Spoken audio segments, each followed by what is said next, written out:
Chapter 4. Crossing the Boundaries of Affection. "What's happening to us, Gorda?" I asked after the others had gone home. "Our bodies are remembering, but I just can't figure out what," she said. "Do you believe the memories of Lydia, Nestor, and Benigno?" "Sure. They're very serious people. They don't just say things like that for the hell of it. But what they say is impossible. You believe me, don't you, Gorda?" "I believe that you don't remember. But then—" She didn't finish. She came to my side and began to whisper in my ear.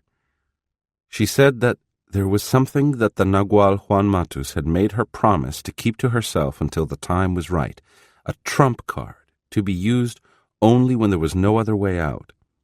She added in a dramatic whisper that the Nagual had foreseen their new living arrangement, which was the result of my taking Josefina to Tula to be with Pablito. She said that there was a faint chance that we might succeed as a group if we followed the natural order of that organization. La Gorda explained that since we were divided into couples, we formed a living organism. We were a snake, a rattlesnake. The snake had 4 sections and was divided into 2 longitudinal halves, male and female. She said that she and I made up the first section of the snake, the head. It was a cold, calculating, poisonous head. The second section, formed by Nestor and Lydia, was the firm and fair heart of the snake. The third was the belly, a shifty, moody, untrustworthy belly made up by Pablito and Josefina.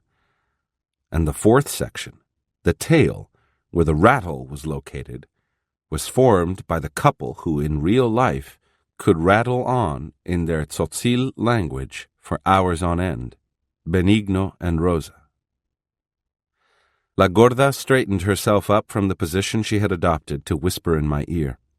She smiled at me and patted me on the back. "Eligio said one word that finally came back to me," she went on. "Josefina agrees with me that he said the word trail over and over. We are going to go on a trail." Without giving me a chance to ask her any questions, she said that she was going to sleep for a while and then assemble everyone to go on a trip. We started out before midnight, hiking in bright moonlight.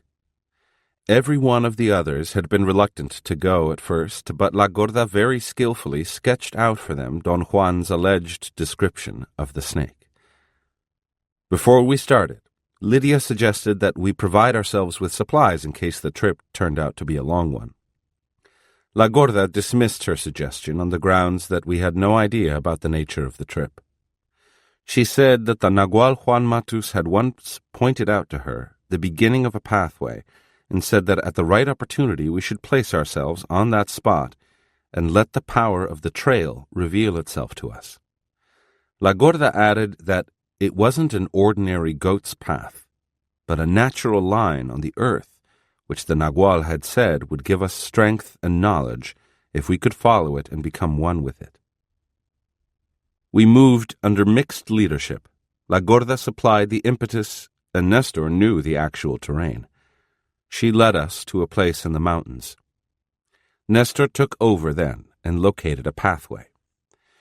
Our formation was evident, the head taking the lead and the others arranging themselves according to the anatomical model of a snake, heart, intestines, and tail. The men were to the right of the women. Each couple was 5 feet behind the one in front of them.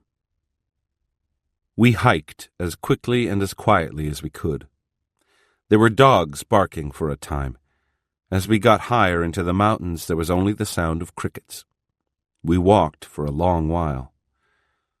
All of a sudden, La Gorda stopped and grabbed my arm. She pointed ahead of us. 20 or 30 yards away, right in the middle of the trail, there was the bulky silhouette of an enormous man. over 7 feet tall. He was blocking our way. We grouped together in a tight bunch. Our eyes were fixed on the dark shape. He did not move. After a while, Nestor alone advanced a few steps toward him. Only then did the figure move. He came toward us. Gigantic as he was, he moved nimbly. Nestor came back running. The moment he joined us, the man stopped. Boldly, La Gorda took a step toward him. The man took a step toward us. It was evident that if we kept on moving forward, we were going to clash with the giant. We were no match for whatever it was. Without waiting to prove it, I took the initiative and pulled everyone back and quickly steered them away from that place. We walked back to La Gorda's house in total silence. It took us hours to get there. We were utterly exhausted. When we were safely sitting in a room, La Gorda spoke. "We are doomed," she said to me. "You didn't want us to move on. That thing we saw on the trail was one of your allies, wasn't it? They come out of their hiding place when you pull them out." I didn't answer. There was no point in protesting. I remembered the countless times I had believed that Don Juan and Don Genaro were in cahoots with each other. I thought that while Don Juan talked to me in the darkness, Don Genaro would put on a disguise in order to scare me, and Don Juan would insist that it was an ally. The idea that there were allies or entities at large that escape our everyday attention had been too far-fetched for me. But then I had lived to find out that the allies of Don Juan's description existed in fact. There were, as he had said, entities at large in the world. In an authoritarian outburst, rare to me in my everyday life, I stood up and told La Gorda and the rest of them that I had a proposition for them and they could take it or leave it. If they were ready to move out of there, I was willing to take the responsibility of taking them somewhere else. If they weren't ready, I would feel exonerated from any further commitment to them. I felt a surge of optimism and certainty. None of them said anything. They looked at me silently, as if they were internally assessing my statements. "How long would it take you to get your gear?" I asked. "We have no gear," La Gorda said. "We'll go as we are, and we can go right this minute if it's necessary. But if we can wait 3 more days, everything will be better for us." "What about the houses that you have?" I asked. "Soledad will take care of that," she said. That was the first time Doña Soledad's name had been mentioned since I last saw her. I was so intrigued that I momentarily forgot the drama of the moment. I sat down. La Gorda was hesitant to answer my questions about Doña Soledad. Nestor took over and said that Doña Soledad was around, but that none of them knew much about her activities. She came and went without giving anyone notice, the agreement between them being that they would look after her house and vice versa. Doña Soledad knew that they had to leave sooner or later, and she would assume the responsibility of doing whatever was necessary to dispose of their property. "How will you let her know?" I asked. "That's La Gorda's department," Nestor said. "We don't know where she is." "Where is Doña Soledad, Gorda?" I asked. "How in the hell would I know?"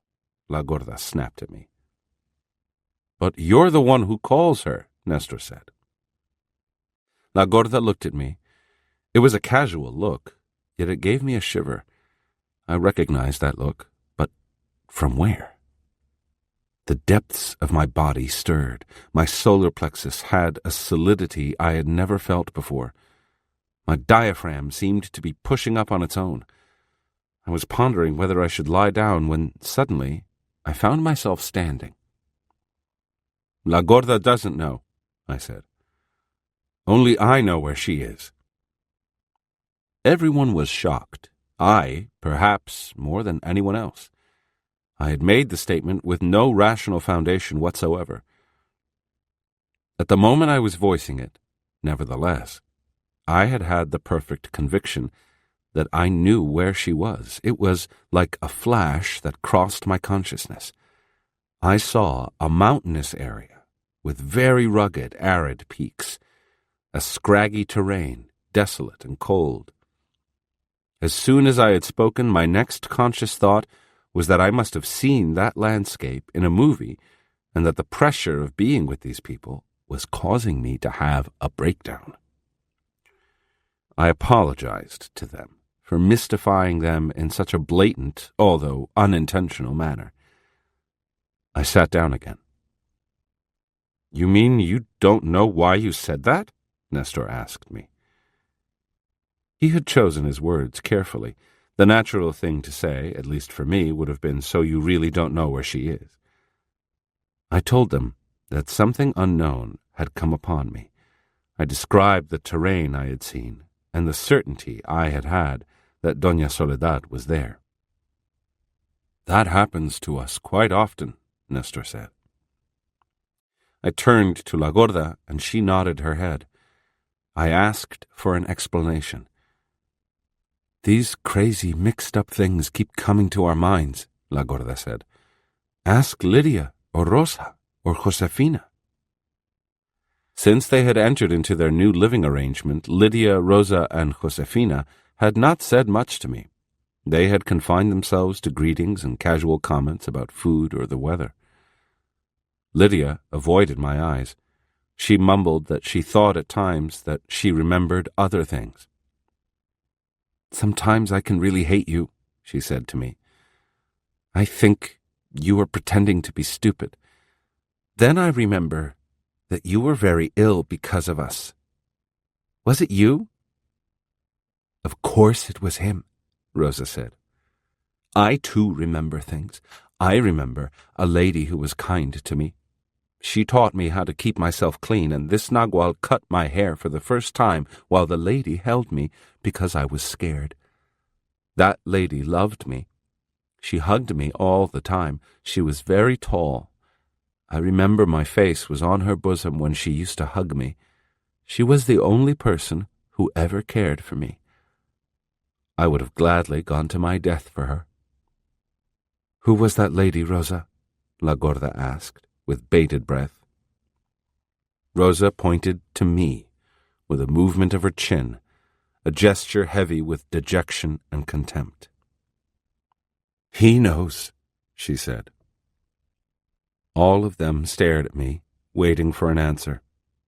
I became angry and yelled at Rosa that she had no business making statements that were really accusations. I was not in any way lying to them. Rosa wasn't flustered by my outburst. She calmly explained that she remembered the lady telling her that I would come back someday, after I had recovered from my illness. Rosa understood that the lady was taking care of me, nursing me back to health. Therefore, I had to know who she was and where she was, since I seemed to have recovered. "What kind of illness did I have, Rosa?" I asked. "You got ill because you couldn't hold your world," she said, with utter conviction. "Someone told me, I think a very long time ago, that you were not made for us, just like Eligio told La Gorda in dreaming. You left us because of it, and Lydia never forgave you. She'll hate you beyond this world." Lydia protested that her feelings for me had nothing to do with what Rosa was saying. She was merely short-tempered and easily got angry at my stupidities. I asked Josefina if she also remembered me. "I sure do," she said with a grin. "But you know me. I'm crazy. You can't trust me. I'm not dependable." La Gorda insisted on hearing what Josefina remembered. Josefina was set not to say anything, and they argued back and forth. Finally, Josefina spoke to me. "What's the use of all this talk about remembering? It's just talk," she said, "and it isn't worth a fig." Josefina seemed to have scored a point with all of us. There was no more to be said.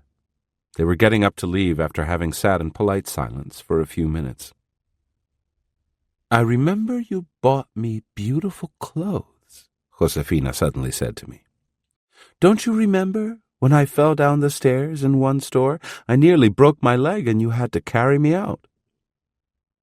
Everybody sat down again and kept their eyes fixed on Josefina. I also remember a crazy woman, she went on. She wanted to beat me and used to chase me all over the place until you got angry and stopped her. I felt exasperated. Everyone seemed to be hanging on Josefina's words when she herself had told us not to trust her because she was crazy. She was right. Her remembering was sheer aberration to me. I know why you got ill, too, she went on. I was there, but I can't remember where. They took you beyond that wall of fog to find this stupid gorda. I suppose she must have gotten lost. You couldn't make it back. When they brought you out, you were almost dead. The silence that followed her revelations was oppressive. I was afraid to ask anything. I can't remember why on earth she went in there or who brought you back, Josefina continued.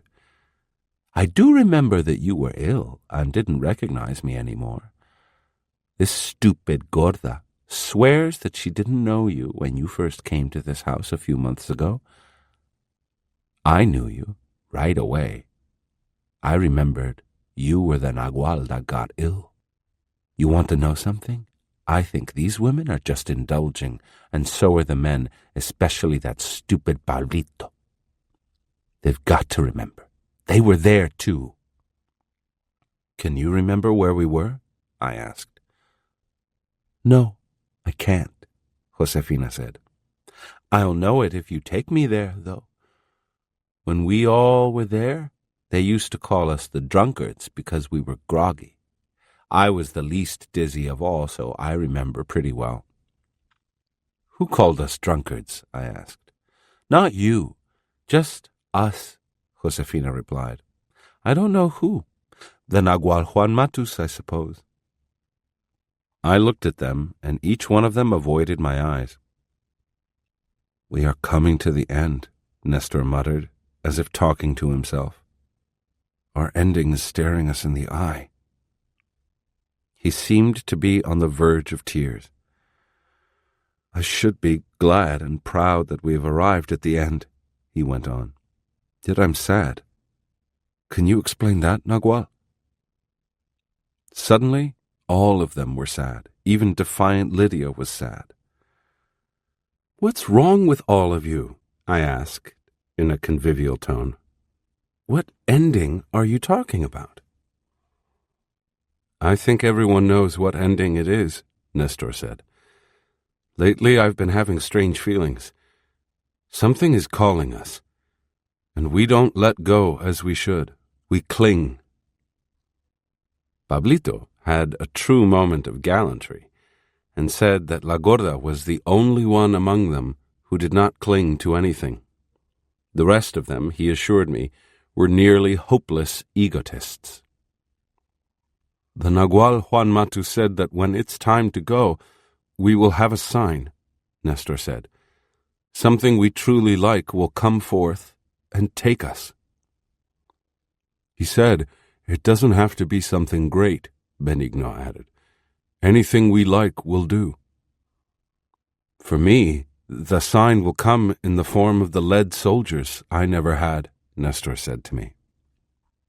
A row of hussars on horseback will come to take me. What will it be for you? I remembered Don Juan telling me once that death might be behind anything imaginable, even behind a dot on my writing pad. He gave me then the definitive metaphor of my death. I had told him that once, while walking on Hollywood Boulevard in Los Angeles, I had heard the sound of a trumpet playing an old, idiotic, popular tune.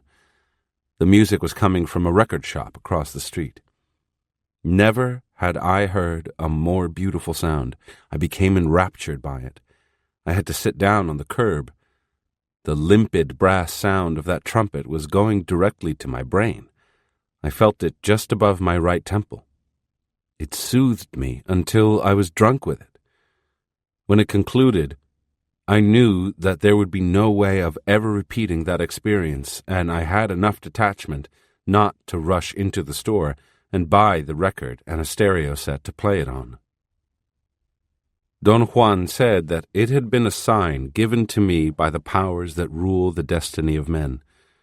When the time comes for me to leave the world, in whatever form, I will hear the same sound of that trumpet, the same idiotic tune, the same peerless trumpeter.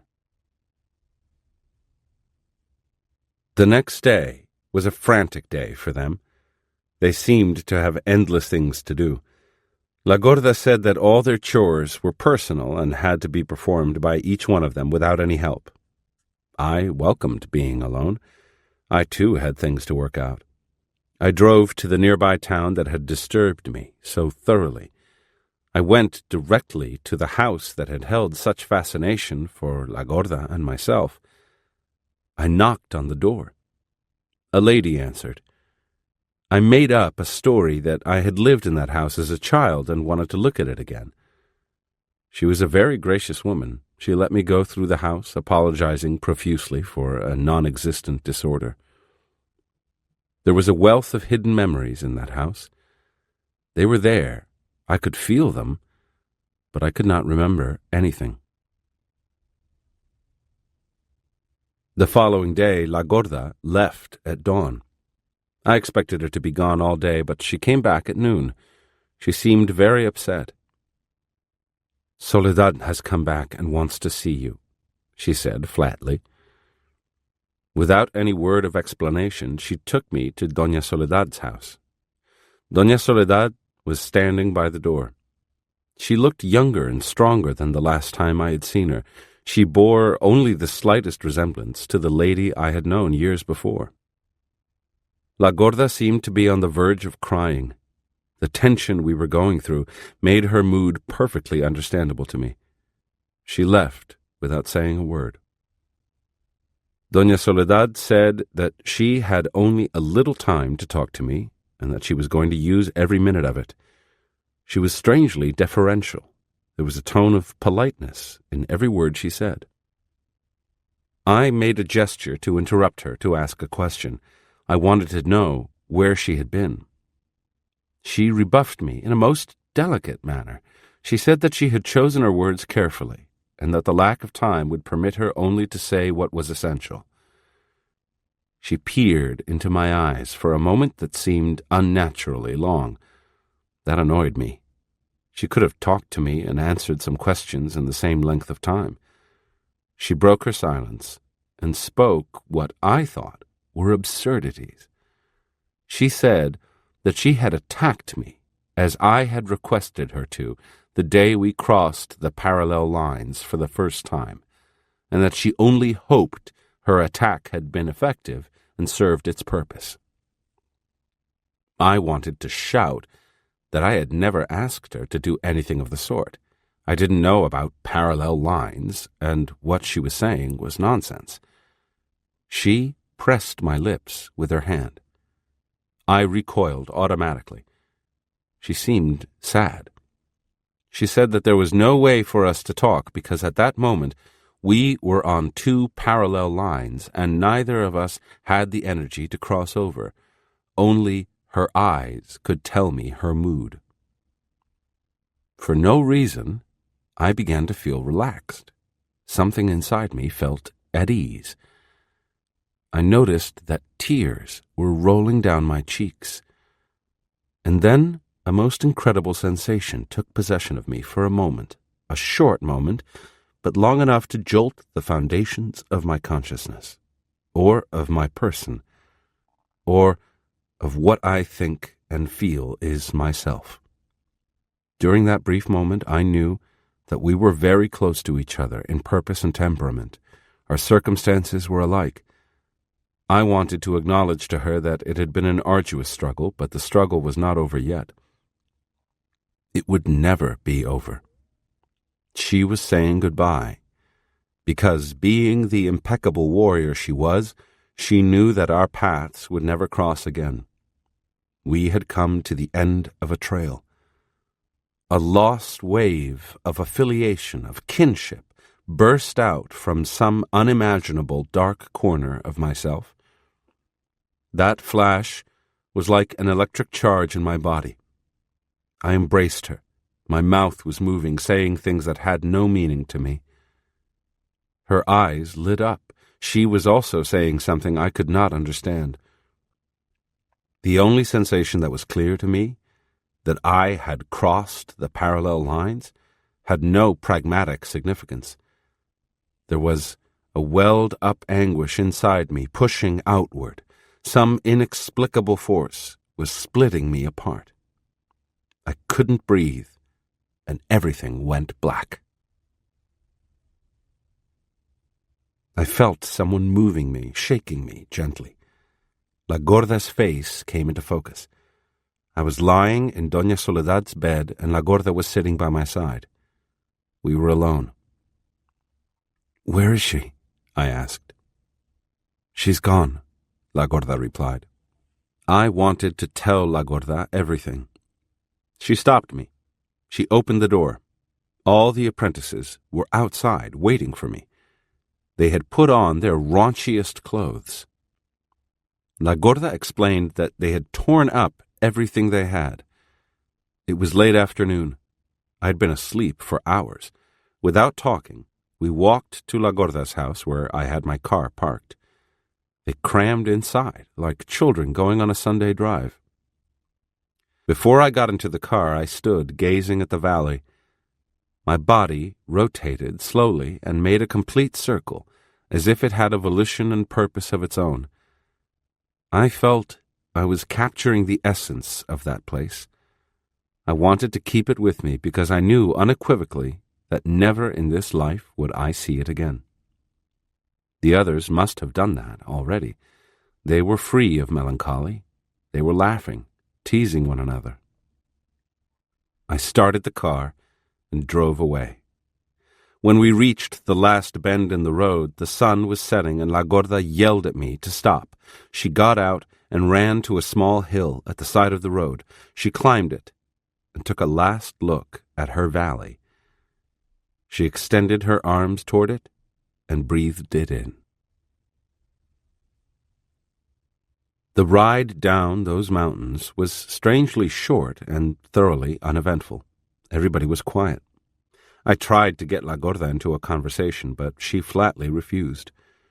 She said that the mountains, being possessive, claimed ownership of them, and that if they didn't save their energy, the mountains would never let them go. Once we got to the lowlands, they became more animated, especially La Gorda. She seemed to be bubbling with energy. She even volunteered information without any coaxing on my part. One of her statements was that the Nagual Juan Matus had told her, and Soledad had confirmed, that there was another side to us. Upon hearing it, the rest of them joined in with questions and comments. They were baffled by their strange memories of events that could not logically have taken place. Since some of them had first met me only months before, remembering me in the remote past was something beyond the bounds of their reason. I told them then about my meeting with Doña Soledad. I described my feeling of having known her intimately before, and my sense of having unmistakably crossed what she called the parallel lines.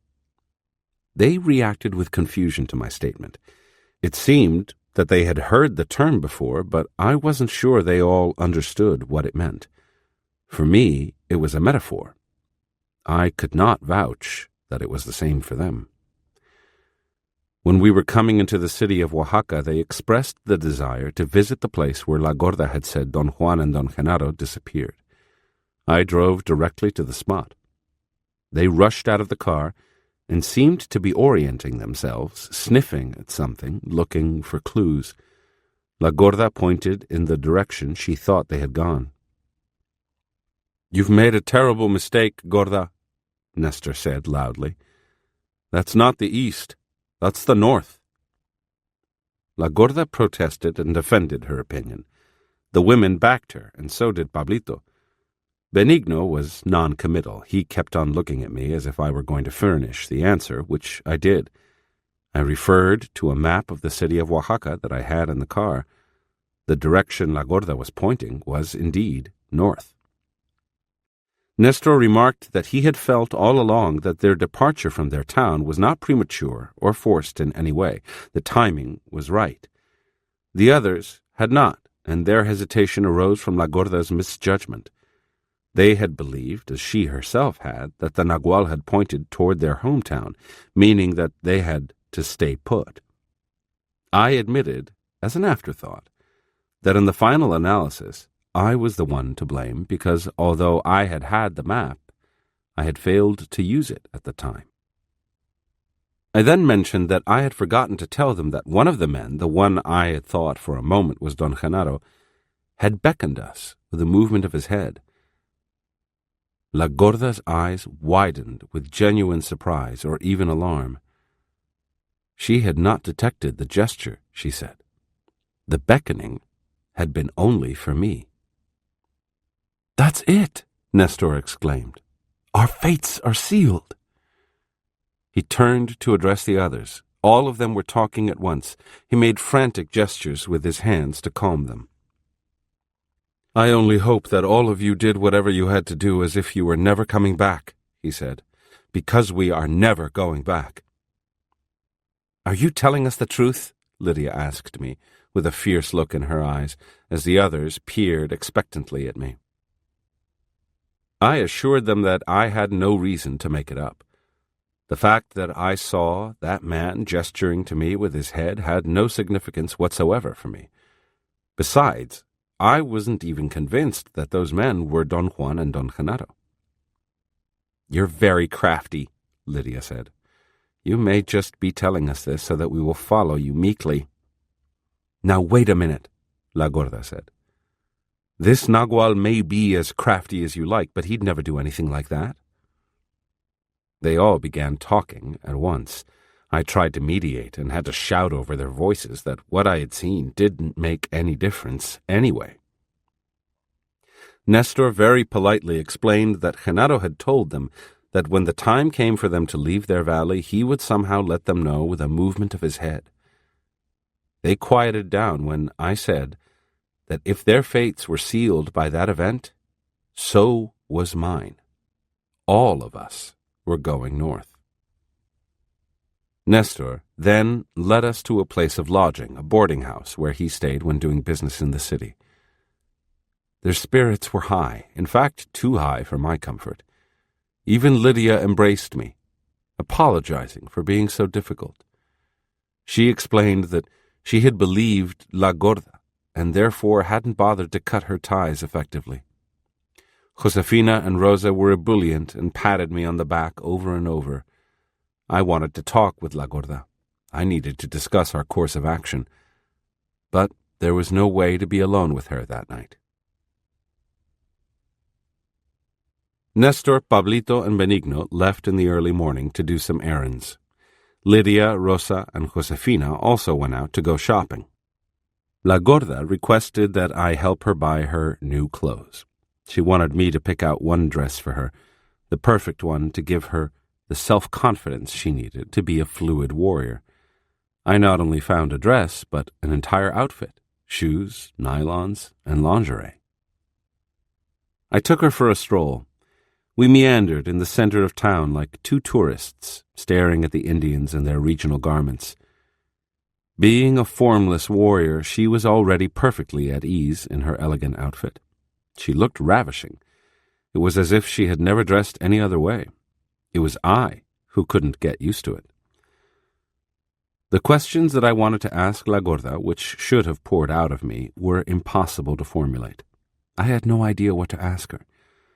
I told her in true seriousness that her new appearance was affecting me.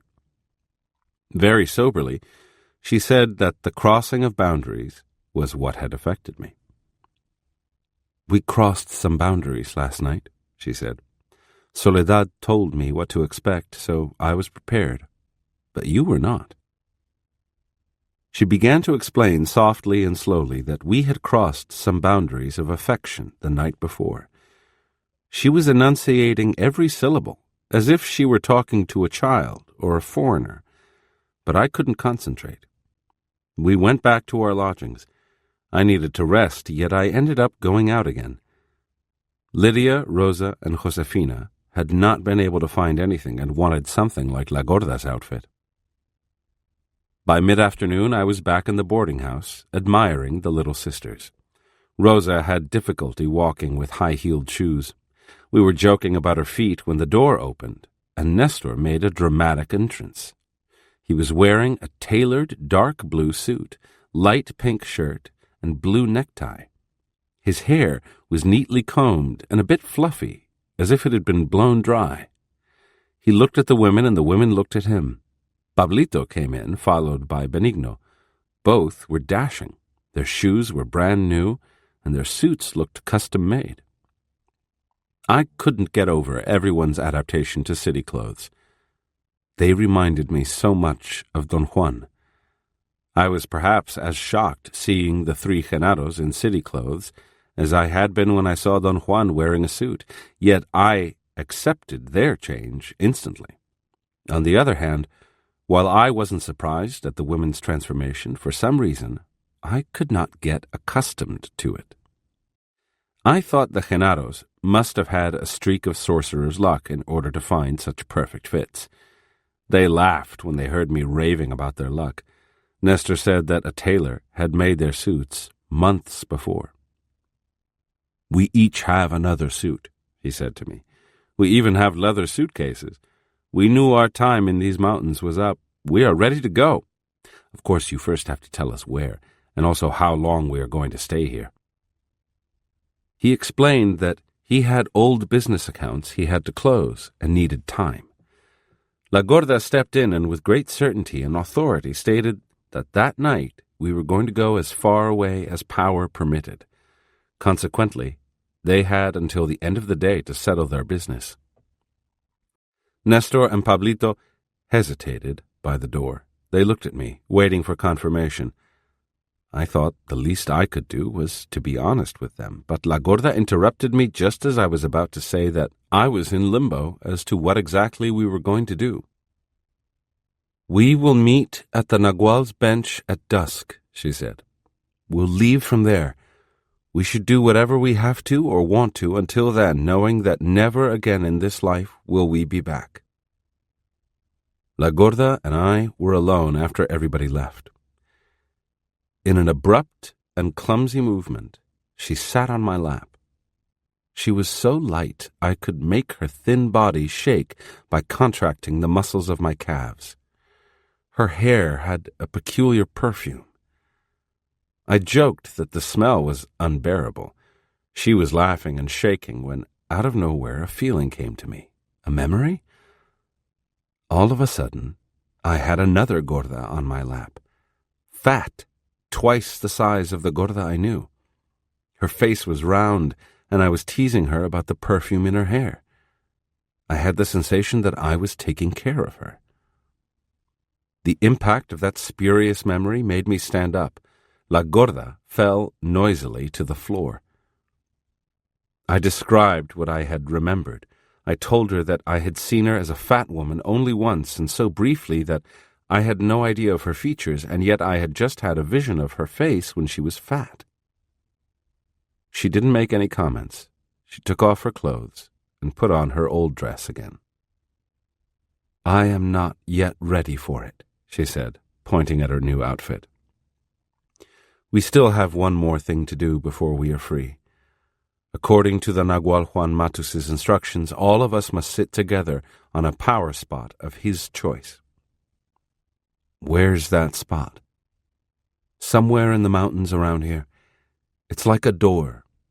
The Nagual told me that there was a natural crack on that spot. He said that certain power spots are holes in this world. If you are formless, you can go through one of those holes into the unknown, into another world. That world and this world we live in are on two parallel lines. Chances are that all of us have been taken across those lines at one time or another, but we don't remember. Eligio is in that other world.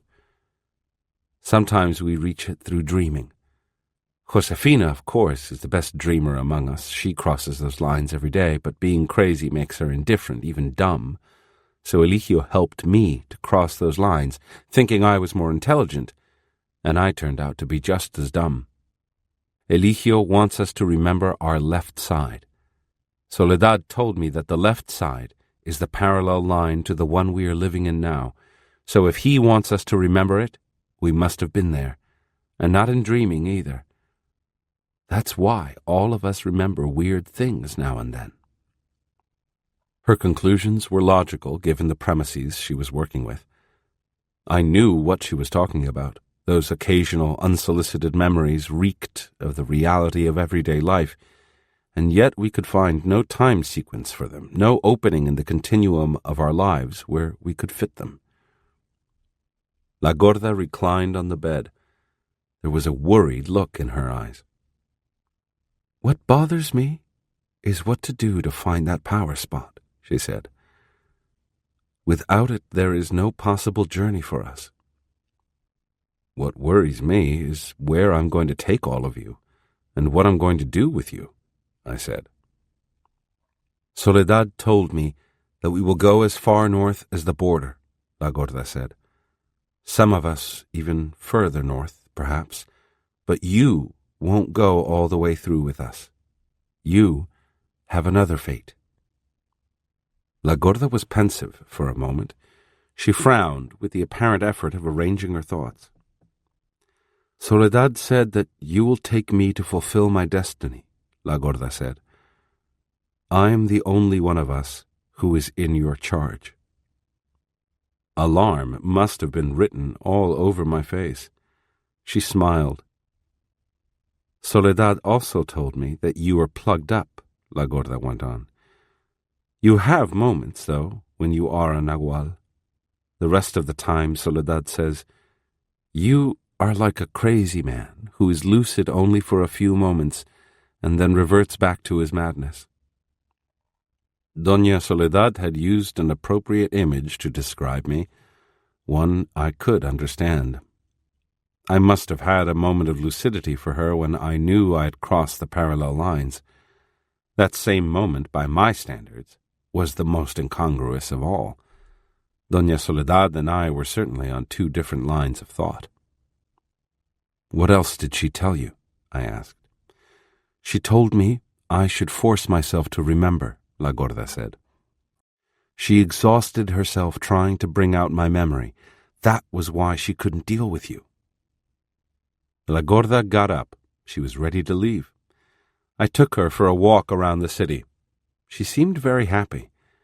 She went from place to place, watching everything, feasting her eyes on the world. Don Juan had given me that image. He had said that a warrior knows that he is waiting, and knows also what he is waiting for, and while he waits, he feasts his eyes on the world. For him, the ultimate accomplishment of a warrior was joy. That day in Oaxaca, La Gorda was following Don Juan's teachings to the letter. In the late afternoon, before dusk, we sat down on Don Juan's bench. Benigno, Pablito, and Josefina showed up first. After a few minutes, the other three joined us. Pablito sat down between Josefina and Lydia and put his arms around them. They had changed back into their old clothes. La Gorda stood up and began to tell them about the power spot. Nestor laughed at her, and the rest of them joined him. "Never again will you get us to fall for your bossiness," Nestor said. "We are free of you. We crossed the boundaries last night." La Gorda was unruffled, but the others were angry. I had to intervene. I said loudly that I wanted to know more about the boundaries we had crossed the night before. Nestor explained that pertained only to them. La Gorda disagreed. They seemed to be on the verge of fighting. I pulled Nestor to the side and ordered him to tell me about the boundaries. "Our feelings make boundaries around anything," he said. The more we love, the stronger the boundary is. In this case, we loved our home. Before we left it, we had to lift up our feelings. Our feelings for our home went up to the top of the mountains, to the west from our valley. That was the boundary, and when we crossed the top of those mountains, knowing that we'll never be back, we broke it. But I also knew that I'd never be back, I said. You didn't love those mountains the way we did, Nestor replied. That remains to be seen, La Gorda said cryptically.